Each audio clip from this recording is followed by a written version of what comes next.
So bila masa pakcik kahwin, in fact bila pakcik reflect balik, memang kira pakcik bukan saja discuss dengan pakcik dan makcik saja.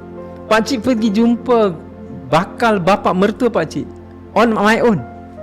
On my own. Tak ada bawa rombongan mak ayah orang kampung, tak ada. I go on my own. Sendiri pergi jumpa pakcik, jumpa ayah dia dan cakap pada ayah dia. The same thing yang pakcik cakap tadi. Pakcik cakap, pakcik saya bukanlah handsome sangat, tapi saya selalu diganggu, jadi saya nak jaga diri saya. Dia masa yang pakcik cakap. And then makcik beritahu bila pakcik balik, abang kakak dia semua cakap, budak tu tak ada kerja lagi, macam mana nanti adik kita?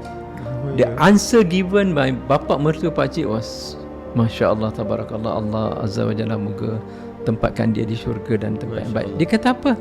Budak tu budak universiti, pandailah dia cari kerja nanti. Pakcik cakap, orang yang tak ada didikan tarbiyah apa tu, boleh percaya macam tu. Dia pada tahun 80-an. Tahun 80-an. Subhanallah. So we get married. Dan Allah izinkan 3 minggu rasanya pakcik sebelum kahwin, pakcik dapat kerja. Oh, Masya Allah. Tengok, again, semua all these small things yang Allah buat pada kita, yang menambahkan yakin kita pada Allah SWT. Masya Allah. Waktu nak kahwin tu tak ada kerja lagi? Tak ada kerja lagi. 3 minggu. 3 minggu sebelum kahwin, kawan-kawan beritahu ada opening dekat Saidiyah untuk jadi guru. So pergi. Gaji 300 ringgit waktu tu. 300 ringgit.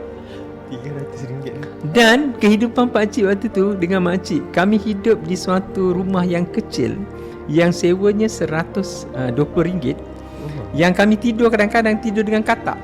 Pasal sebelah kami ada katak. Kadang-kadang bila tengah tidur ni, mana katak sebelah. Pasal rumah kami rumah yang agak terpisah, rumah kampung. Yang bawah tandas pun di luar. Kalau makcik pergi tandas, pakcik kena teman.